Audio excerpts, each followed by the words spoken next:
Hello everyone, and welcome back to my channel. Now today I am going to go through the examination procedure that you'll be expected to follow to upload your exam files to the system that will be utilized by CXE for examinations. Now I have done my research. Right, I've gone through the manual that CXE would have sent out to the schools as it relates to this exam procedure, and based on that I came up with this presentation. So it is not a situation where I am writing off the top of my head, but I am saying that this is CXE's information that I condensed and put in my own little way to present to you today. Now, there are some aspects of it that I will not be able to go through in great details with you, as this is CXE's information, not mine, and so the platform that will be utilized, right, I am not able to log on to that platform to see what it is like, etc., but I would have had various views of it from presentations that were made, all right, as it relates to this tool that will be used. Okay, and so I have tried my best. I'm not going to say I've done my best. I've tried my best to see how I can go through to assist you with your examination, right, as it relates to you uploading your files. I don't know how you will grasp the content, but if you watch it or listen to it over and over, maybe you can get some visuals as it relates to the procedure that you'll be required to perform, and can go through the exam accordingly. All right, but the invigilators that are there or will be there on the day of the exam, they are privy to this information and so will be able to assist you accordingly. So do not worry if you do not grasp all that I'm trying to say here. All right, although I'll take my time and see how best I can explain the concept to you. However, do not worry if you don't grasp everything, all right, but there are some things that you must grasp because you will be expected to do your uploads, all right? The candidates must do their own submissions as it relates to their documents. And so let us go through and see how I can best assist you with what I think that I have gathered, right, to do so. All right, so we're going to start off with the exam script. Now, there are two ways of accessing the script for the exam. I have here one in soft copy and the other in hard copy. Now, the platform that you will be required to do or to upload your exam on, all right, you will also be doing the exam on this platform for other subject areas, and that is known as Inspira. All right, and Inspira. So when you log into Inspira, you will see the questions for your examination there. All right. And so you're able to type from Inspira because the questions will be there and you upload accordingly. Now, because candidates may not be able to move back and forth with this typing, CXE has also provided a hard copy of the exam paper for you to use. So there are two ways that you can do this, all right? So you can type directly from Inspira. But how would you do that though? You would do that by splitting your screen, right? And I have been teaching you over the past few weeks how to split your screen. And I have a video on how to split your screen. And I will try to link that so that you can get to see, what that video is about, if it is that you so choose to just split your screen and do your typing. All right, but if you do not choose to go that route, because maybe you think that seeing the soft copy you may miss something, the hard copy of the paper will also be provided for you, and so you can type, so you can do the work offline and then you upload at the end. All right, so you can type the information using the hard copy, just type on your computer and save it. And then once you're finished, you will submit. But I have here, irrespective of the method that is used to access the script, they must be submitted electronically. All right. So whether you go on Inspira and you type, and as you type, because as you type on Inspira, you can upload your work, right? If you do that, or if you type using the hard copy on the desktop, your computer, right, and you save it, you still have to go on Inspira to do your upload of that information. All right. So the next thing that I'll be looking at is the use of Inspira. Now, there is a choice on how to use Inspira for your uploads. One, the candidate can log on from the beginning of the exam and upload each question as they are completed. And I've been speaking about this. So you can log on to Inspira. The exam has started. You can log on to Inspira. Once you log on, as I said before, the questions will be there. So you can type the question directly from Inspira, or being still logging on Inspira, you can use the hard copy paper and type your question. And as you type your question, you can upload it at the same time, and then you move on to the next question. All right? And you do the same thing and you move on until you're complete, uploading as you go along. Or the second way that you can use it is that I have here, the candidate can log on after they have completed their exam to do the upload of all the documents at once. And I was speaking to both of this as I was speaking about the scripts earlier on. So this is the offline aspect where you are able to type the work. You're going to get a hard copy paper. You can type all the information. And then once you're through with the typing, then you can log on to Inspira to do your upload. All right? Hopefully that is clear. Now, I have here instructions for uploading your responses. First thing, it says that the instructions that are given on the question paper relating to each question must be followed. So the question paper starts off by giving you some instructions, and you read through all of that and follow the instructions that you are given. All right. And you have past paper questions. All right. So the method would have changed a bit, but for the later ones, 2019, 18, 17, 16, and those years, right, you will see the structure. Just go to the front of the exam paper and you'll see what the structure is. All right. It must be changed somewhat now because the exam scripts will be uploaded online. Right? But as it relates to the allotment of the time, that now will still be similar. What do I mean? All right. So I have here, it says that EDPM exam is normally 2 hours and 20 minutes. So it's the same 2 hours and 20 minutes you're going to be getting for this exam. Now, this 2 hour and 20 minutes, I've been persons saying to me that they type slow, etc. But the thing about this subject is that for each section that you get to type, it gives you a specified amount of time that you can spend on that question. So my encouragement to you is, once time yourself, look at the computer, look at the time. All right. Once that time has passed, move on and leave that question. Come back if you have time. All right. Now, the 2 hours and 20 minutes. Now, for this, you will have 10 minutes of warm-up time. All right.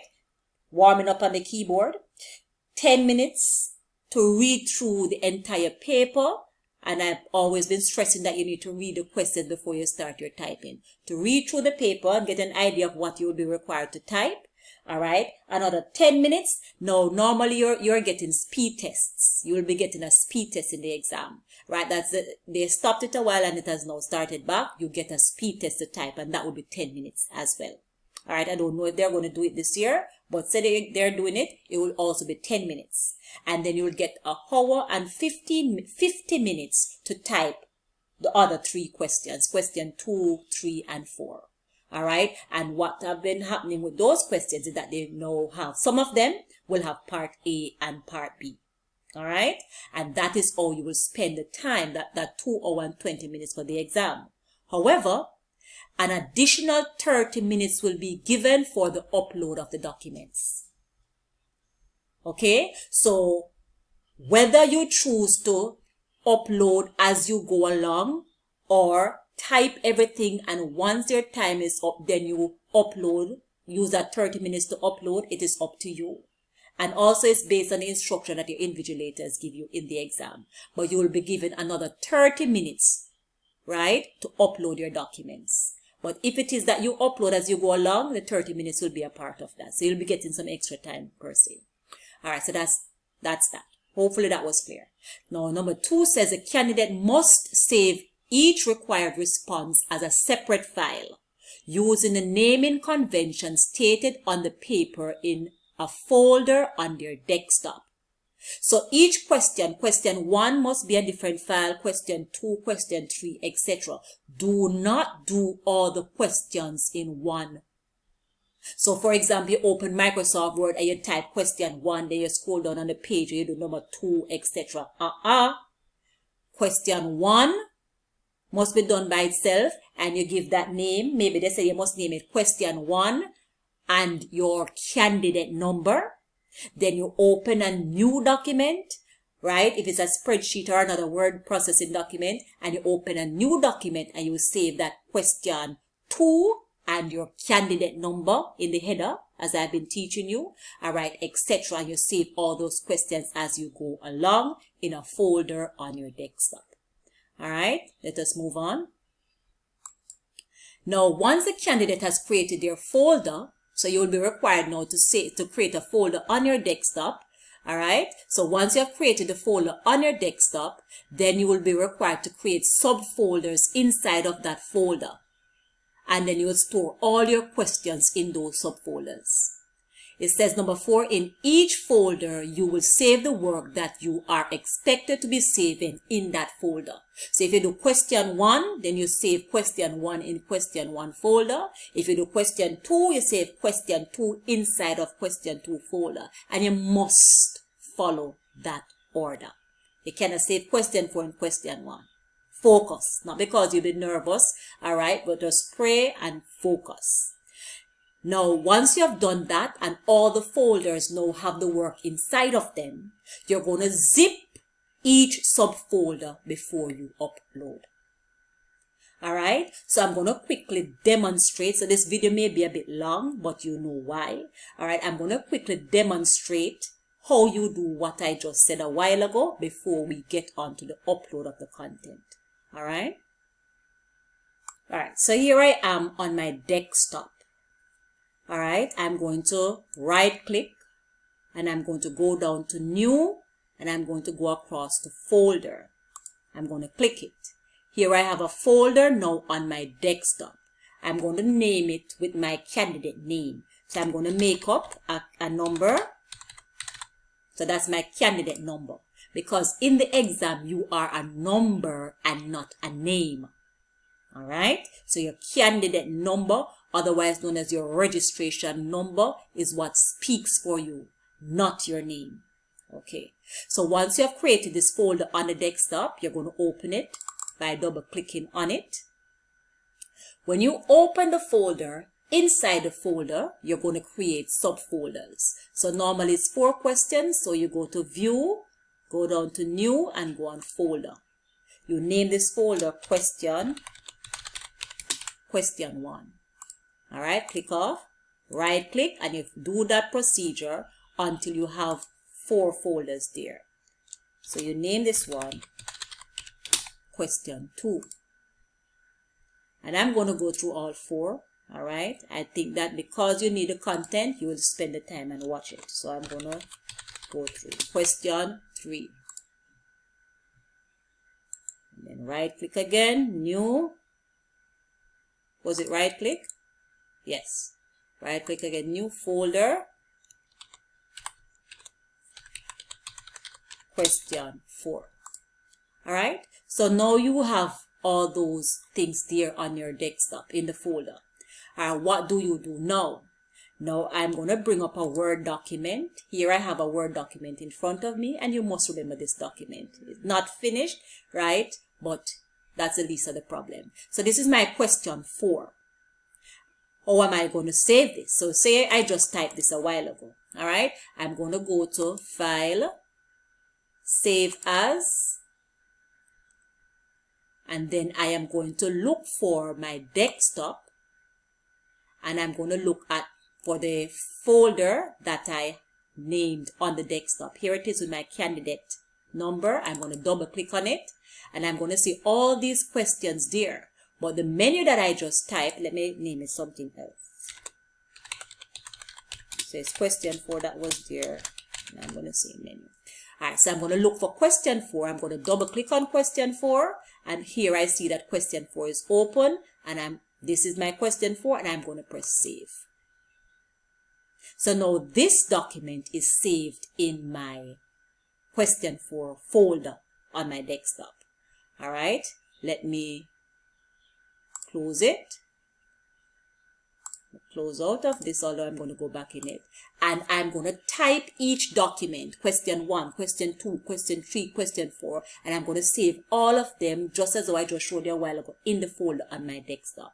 When I click on the folder, because you must check your work, you do not want to think you save it. And when you go back in the folder, it is not in there. Okay.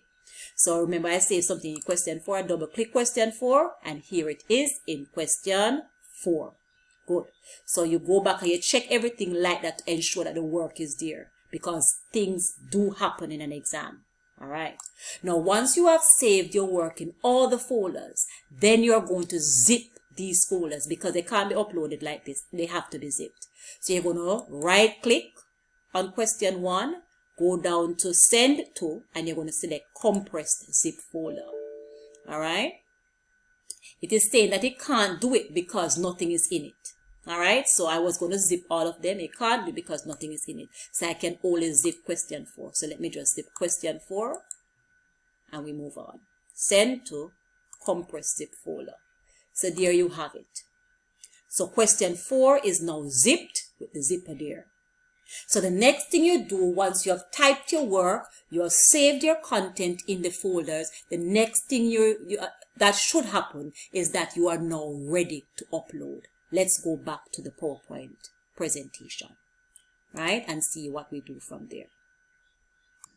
All right, guys. So now we are here. So once we have done all of what I just showed you a while ago, the next thing that we need to do is to log on to Inspira to do our uploads. Number 6 now says, the candidate will then log on to Inspira using the login information provided to access the platform. So when you go to the exam, the examiner that is there, well, they already have this information. They will have your username and your password for you to log on to Inspira. All right. So once you log on, put in that username and that password, number 7 says you will be directed to a page and will be required to select click here to get ready. So what I'm doing now is to give you a visual of what the Inspira platform will be like. I cannot show it to you, right? Because I don't even know how to reach there and when I get there to do whatever, right? Just based on information, this is what I know is there. All right. So I can only speak about it, but you are the one who's going to experience it. All right. It says you will be directed to a page and will be required to select click here to get ready. Once that is done, you will be required to select start test. All right. And number 9 says, when this is selected, you will see the various exam questions starting with question 1. All right. So remember I said to you, you can log on to Inspira before you start the exam. And once you do all of this and you see the question 1, you can type question 1 and upload same time, or you can leave Inspira until you're finished typing everything on your computer on the system. All right, and then you log on to it as I'm saying now to do your upload. So you can log on before or after, your choice. All right, it says when you scroll to the bottom of the question. So when you see the question 1, you scroll to the bottom of the question, you will see the option that says select file to upload. So when you, all right, let me not jump ahead of myself. Select file to upload. All right. Now you will click select file to upload. So you're going to see it, but don't just see it and look on it. See it and click on it. When you click on it, number 11 says that you will then be able to choose the specific folder which should be uploaded for the question. And that is straightforward. So it will take you to the file is going to open, right? A little thing, and you search on the click on the desktop, click on the file with your candidate name, look for question 1, that is it, click it, and you'll be good. Then you'll take us to number 12 that says, once the file is uploaded, the candidate will see an instruction stating that the file was successfully uploaded and saved for submission. Congratulations, question 1 is uploaded. But it doesn't end there because you have other questions to upload. Alright? So what you will do, you will then select the next question at the bottom of the page. So all the questions will be at the bottom of the page, just above the taskbar, I'm assuming. Question 1, question 2, question 3, question 4. And right beside question 4 will be a ticky or a tick. Alright, so you select question 1 and then you scroll to the bottom and you do what I just said. Then you click on question 2, you will see question 2 being displayed. You scroll to the bottom of question 2, you select file to upload. You go the window is going to come up for you to search for the file on the desktop, etc. You search for it, you click on it and it will be uploaded, and you continue that procedure until all the files have been submitted. Alright? Now, once this is done, then the review button, which is a tick at the bottom right of the screen, so it will be just beside question 4.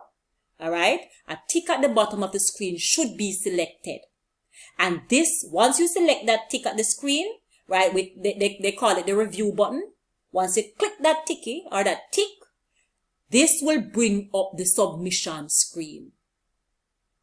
Now, if you have completed uploading all your files and you're satisfied, I'm uploaded, exam finished, this is it, I've done my best, then you click submit now. And once you have submitted, then you will see a message stating that you submitted a few seconds ago. And once you have submitted, that is it, it's gone.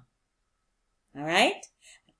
And then it says, finally, select the settings wheel at the top right of the screen and log out of the examination. And all I have to say to you, hooray! EDPM exam is finished and your grade 1 will be returned to you once I have marked and once the other markers have marked your scripts. Congratulations. I do hope that this presentation was helpful to you for Monday. Share it, teachers, with your students so that they don't get so much jittery in the exam and don't know what to do, so that they can know something before they go in the exam. Students, share it with your other classmates so that they can benefit from this content. Alright? And please like up the video, because I think that you set me to do research and I did my research and I came here with this for you. Alright? And also comment below for me to know how you receive this content. Alright? And again, all the best. Alright? Thank you very much for watching. Thank you very much for being a part of my EDPM family, and see you in my next upload or my future uploads, alright, as I try each and every time to make EDPM simple. Goodbye.